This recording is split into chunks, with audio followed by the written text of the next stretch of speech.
to the Onyx Report with Dr. T. Hasan Johnson. The Onyx Report is a critical analysis show focusing on the experiences, histories, and perceptions of black males in American society. I'm your host, Dr. T. Hasan Johnson, Associate Professor of Africana Studies at Fresno State, black male advocate, and black male studies scholar. The show will examine current events while engaging concepts ranging from institutionalized anti-black misandry to gynocentrism from a black masculinist perspective.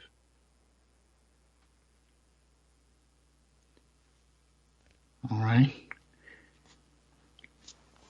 So what I'd like to do today is really kind of introduce some of the concepts and ideas that really are going to frame the show. All right. My work for the last, I'd say 7 or 8 years has been heavily steeped in analyzing the lives of black men and articulating truths that for the most part go ignored. There is a movement that I'm a part of, particularly in the academy, referred to as black male studies. Myself and a number of key other individuals have been pushing for the development of this because there's so many areas of black male life that have really gone unregarded. They're under the table. And for the most part, people tend to think that we already know all we can know about black males. There's nothing else to talk about, whether it has to do with black males being criminalistic, violent, anti-family, whether it has to do with black males, going to prison. The idea, even in the black community, often is that there's really nothing new to say about black males. And I'm here to point out that there's actually quite a bit that's been left out of the dialogue that greatly impacts black male life on a day-to-day basis. Now, the way I approach that is through a concept that I developed called black masculinism. And if you want to read more about that, you can go to my blog, which is at www.newblackmasculinities.wordpress.com, or you can go to my website, THASAN Johnson.com, THasanJohnson.com, and you can kind of look into it from there, and there's all kinds of things you can check into. But black masculinism is a concept that I developed to really kind of serve as a framework for how to study black males beyond the tropes that we think we already have, right? So one of the things I kind of say about it is black masculinism itself is the centering of black males across age, class, and sexuality, thus framing the actual state of black male life in measurable terms. Advocating for black male studies, we endeavor to empirically contextualize the major pillars that indicate black males' quality of life, whether it has to do with carceral policy, treatment in prison, criminal and civil sentencing, causes of death, health, employment, income, wealth, you name it, across the board. And there are many others that I haven't named. And throughout the course of expanding on these ideas and developing, new and newer episodes, we're going to look at a lot of these different things. And there's going to be a strong bent toward looking at education, intimate partner experiences, abuse, rape, things of that nature. Most particularly ideas that most don't associate with black males unless black males are the aggressors. And of course, there'll be more traditional areas like fatherhood, marriage, things of that nature. But again, we're going to approach them from a black masculinist standpoint. So the subject may be fairly traditional, but the approach is going to advocate for some things that aren't part of the mainstream dialogue about black men. There's going to be some jargon because I am a scholar. So there are some areas that I write about and I use frequently in my research, some of which are areas we're all familiar with, some of which are concepts that I've come up with. But these are going to be areas of analysis that we'll be using consistently in the discussion. Areas of analysis for this in regard to black masculinism might be anti-black misandry, and I'll explain more about what that is. Of course, white supremacy, black gynarchy. We're going to talk about what that is. The black male dual economy. I'll be explaining that. Of course, we'll deal with socioeconomic underdevelopment, outgroup male treatment, institutional exclusion from wealth development. We'll be looking at a number of those different areas, and I'll explain what I mean by those things when we continue on. But these are things that are crucial to understanding black male life that most don't bother to deal with, especially when, discussing, what they believe to be black males' contributions to society. And we'll be doing this across mediums. History is going to be a foundational aspect of this discussion. We're going to stay heavily focused well, I don't want to say heavily because I don't want to, make it seem like all we're going to be doing is studying empirical data, but that plays a significant role in understanding black male life. So there will be a fair portion of empirical data used, mainly because when you talk about black males, people are content with using stereotypes and assumptions and personal experiences to speak for a whole demographic of 21 or so million black men, and people are fine with that. And that doesn't really work for me. So we'll be talking about film, we'll be talking about literature, we'll be talking about politics, we'll be talking about history, current events. And yeah, I will engage in some, personal experiences, but not as a way to categorize all black men, but just as a way to kind of give you a sense of where I'm coming from. Okay. So those are the kind of areas that we're going to get into on this show. And so therefore, when I say black masculinism, it really is about looking at black men and black male life, because black male life would also include children. And I'm talking everything from in the womb to elder statehood. I'm looking across the spectrum of age, and the various experiences we have, whether it's popularly discussed or not, and really framing what black male life looks like beyond the most popular tropes. And so what I'd like to do, having kind of put that out there, is kind of talk a little bit about why it's important. Why is it important that we talk about black males? Why is it important that we have a black masculinist focus? Because for the most part, what we assume to know and what we assume to believe is true about black males is often inaccurate. And more than that, the level of importance, or should I say lack of importance, for many people about black male life is a problem. So today is the day after Father's Day. And as a father myself to a 13-year-old son, I'm a single parent. I can tell you that I have witnessed generations of black males as fathers be virtually ignored. And that to me is only increased, especially if you're talking about black male single parent fathers, like single fathers. There's really a dismissal of the black male experience. And it's really a dismissal from the family too. Black males have kind of been excluded from memory, even in regard to the family. So, yesterday being Father's Day, one of the things that myself and a number of people on social media, my social media platform on Facebook, for example, we talked about the absence of messages affirming black fatherhood. And even amongst the messages that slightly referenced black fatherhood, the very purposeful attempt to sideline and undermine the presence of black fathers, shifting the conversation to other areas, right? And those are the kinds of things that I kind of want to deal with a little bit. So it's actually interesting. It's actually symbolic in a way that we're starting this show with fatherhood on Father's Day and looking at the absence of it. That's one of the things that I think is really crucially important. The black fathers, and in that, we're not talking about something that solely gets dismissed during slavery. We can definitely talk about what fatherhood looks like during slavery. But as I go into the history of it, we're going to look at how that's actually taken on a different bent post 1930s and then again in the 1960s and on. What happens to even the very idea of black fatherhood, especially when now it's almost fraught with hostile dismissal, right? People happily talking about how they've replaced fatherhood, happily, talking about. One example is, as I'm sure you've probably seen, is how many people go out of their way to focus on mothers on Father's Day in the black community.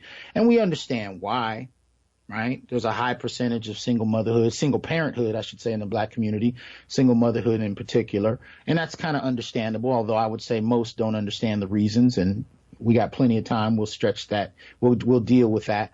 But the attempt to replace fathers is filled with an angst, filled with almost an aggression toward the very idea of black fathers, even when black fathers are present, right? Even when black fathers are present. And I think that's something that kind of lets us know why we're doing the show. The reason I'm doing this, and it's not even just about the show, it's also about my research. Everything I do, for the most part professionally, is tied to black males. And the reason for that is because what we call anti-black misandry, right? The assumed, and there's a formal definition I'll read later, but just for the moment, just the really kind of institutionalized hatred of black men that's not only located in the larger society, but even within the community, right? And that's a hatred that comes from children, from women, and even from men themselves, right? This kind of idea that black men are to be hated or to be dismissed is rooted in a frustration and anger that I argue has been very orchestrated, right? But for the most part, the result of it is what I'm here to kind of introduce at the moment to explain why we're doing the show.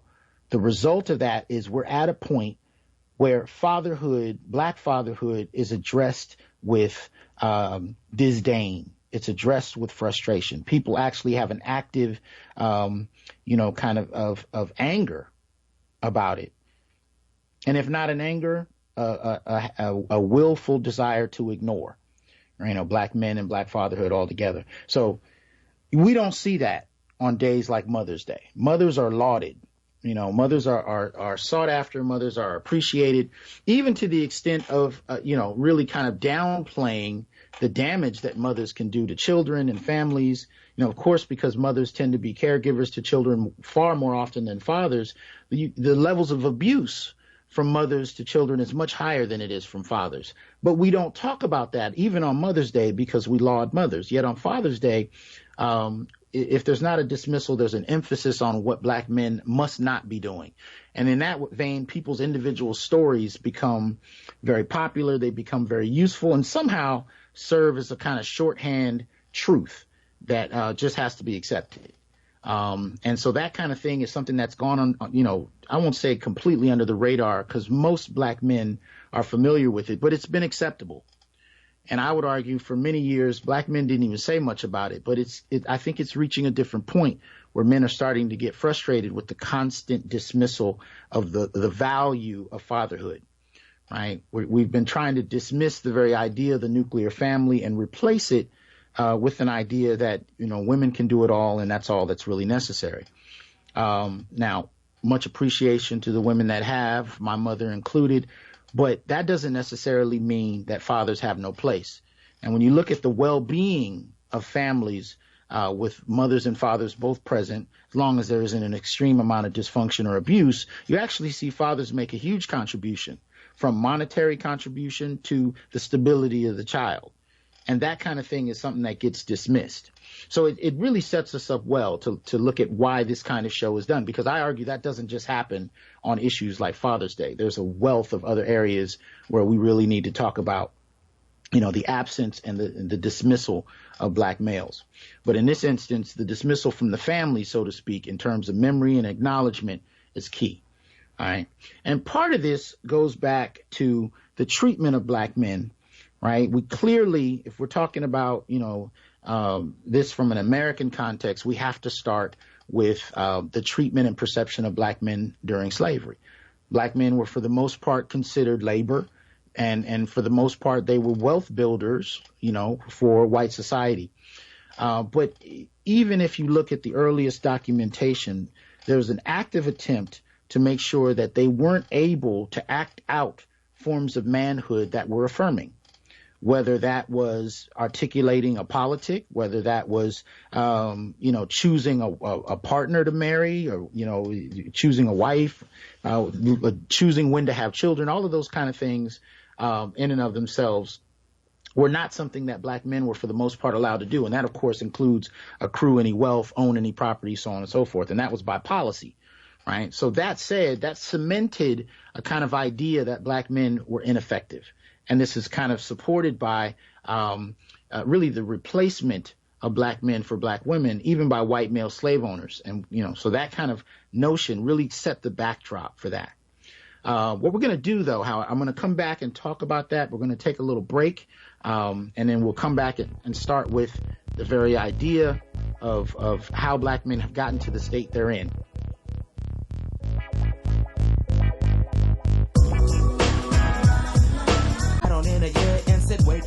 Okay, and we're back looking at black men and how we get to a diminished state in American society that affects how we're viewed even within the community.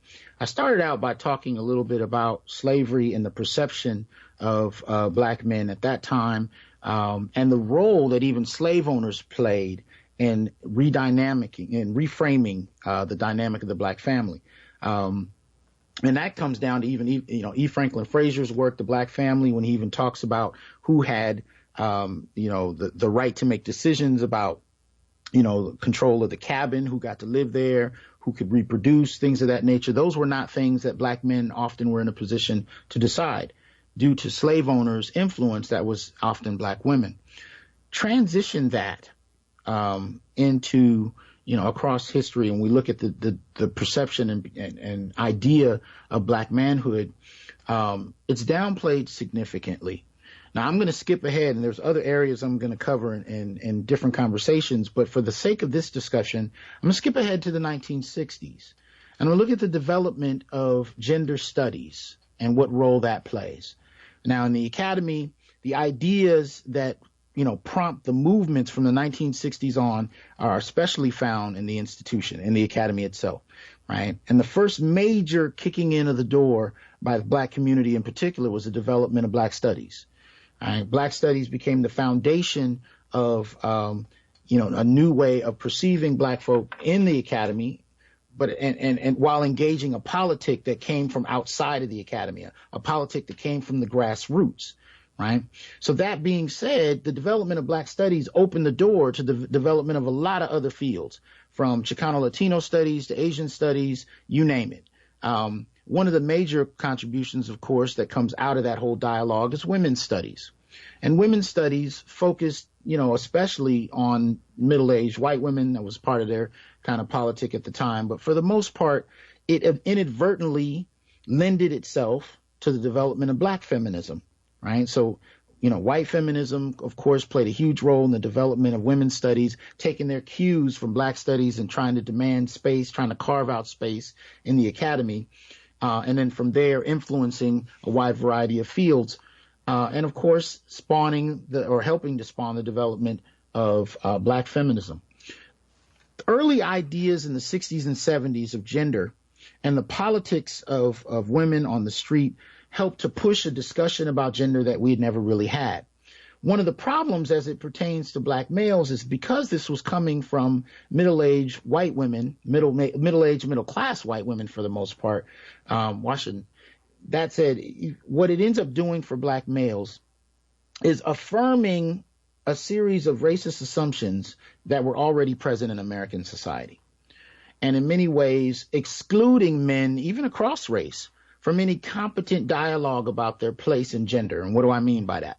Well, to this day, if you ask an average student walking a college campus, do you want to take a gender studies class? Their assumption is going to be that it's a class on women and girls, or women and or girls. Most people are not going to assume that it's a class on males of any age, let alone black males. I teach a black male studies course every spring, called the Black Male Experience at Fresno State. And that's one of the challenges that I have when it comes to getting students in the class, because they don't realize that gender studies can pertain to men. And that's a problem in and of itself that I am rooting in how gender studies starts. It starts as women's studies. And for the most part, men are generally characterized as relating to gender only in terms of how they problematize women's experiences. That's the way men are engaged. And therefore, when you deal with black feminism and you start to look at how black men are engaged, whether you're talking about bell hooks, whether you're talking about a variety of other early feminists that were integral to the development of the field. You can talk about Angela Davis. There's a wide number of feminists, some of whom are active scholars, some are writers. We're going to look at Michelle Wallace's Black Macho probably in a future episode. These kinds of works really parroted what we saw happening with white women and white men. And for the most part, what that meant was black men were oppressive, they were patriarchal, they were abusive. And this is the most popular strain of analysis in the 60s and 70s toward men, and especially going into the 80s toward black men. And we see that transition to the screen, right? When we see films like Color Purple, works by Alice Walker via Oprah Winfrey, or works by Terry McMillan, the most popular kind of productions dealing with gender center women as the standard for gender and problematize men as oppressive entities that hamper women's experiences and promote injustice, right? And black men become the kind of face of this dynamic across the board, I would argue. But the problem with this approach is that it does a couple things. It tells us that black men, one, have no gender, because gender studies doesn't really include them except in very particular tropes. And two, it dehumanizes black men to the degree that using them as a backdrop for your experience automatically sort of frames whichever demographic you're using, and in this case I'm talking about black women, as inherently heroic and pure, right? So all you really need to do once you've established that black men are a problem is really frame them against another group, and then from there talk about your experience. And in that context, black men are assumed to be these villainous characters, almost like something straight out of a comic book. And it's received for the most part, mainly because there's a backdrop of stereotype going back to the 1800s that really frame black men as inhuman, as hypersexual, as violent, criminalistic, so on and so forth. And because that legacy, late 1800s, especially through the 1900s. And this is very impactful, most particularly after slavery, because the goal at that time was to shape public opinion. The fear that some whites had, or I would argue many whites, particularly in the South, was that if you have this newly, quote unquote, freed population that has the power to vote on equal terms with white society, there could be a huge transformation. So a couple of things, need to happen. One, we need to make sure by policy that blacks can't vote. And at the time, only men could vote. So it was a question of making sure black men couldn't vote. But then on top of that, the next stage was to make sure that public opinion was shaped against black men. So this is where these stereotypes take on a more popular tinge that we, in a way we hadn't really seen.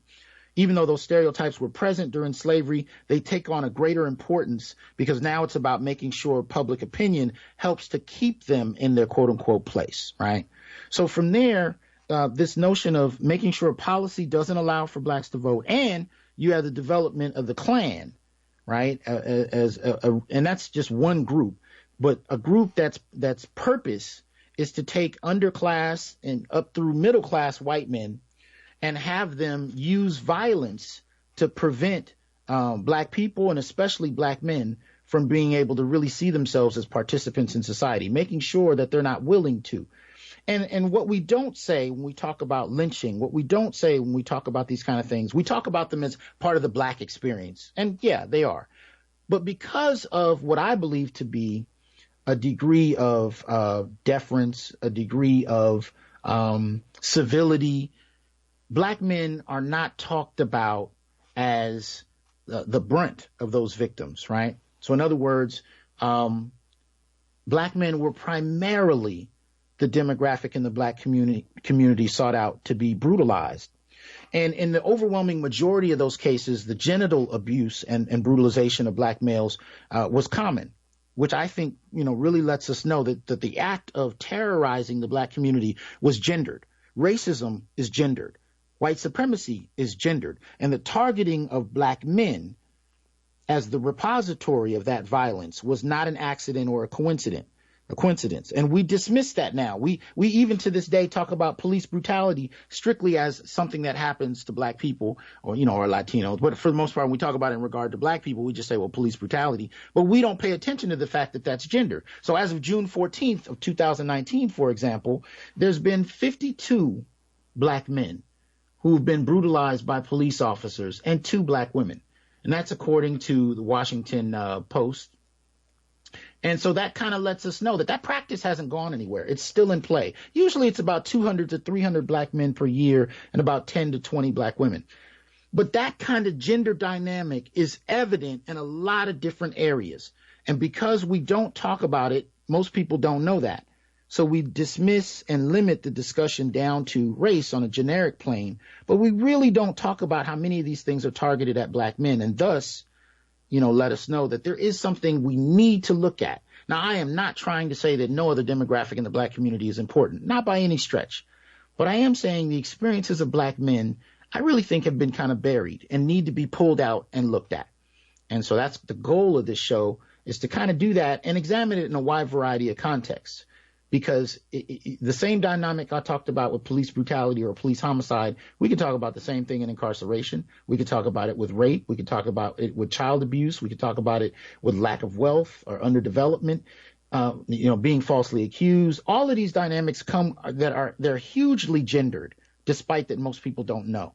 And so we're going to be looking at how that works and to what extent, and what it's actually done to the Black community, especially in regard to Black men.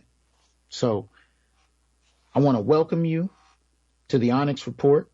I hope you come back and join me as we begin to frame what the Black male experience really is. As for me, you can find me online in a number of different places. I will have links on the main menu here to my Facebook page, to my Twitter. You can always go to my website, www.thhasanjohnson.com. You can go to my blog, newblackmasculinities.wordpress.com. You can find me on YouTube as well under Dr. T. Hasan Johnson. And I'm going to mirror these shows on all of those areas so you can actually be able to take them in, as well as with some of the other data I have. So for that, I want to welcome you to the Onyx Report and thank you for your time.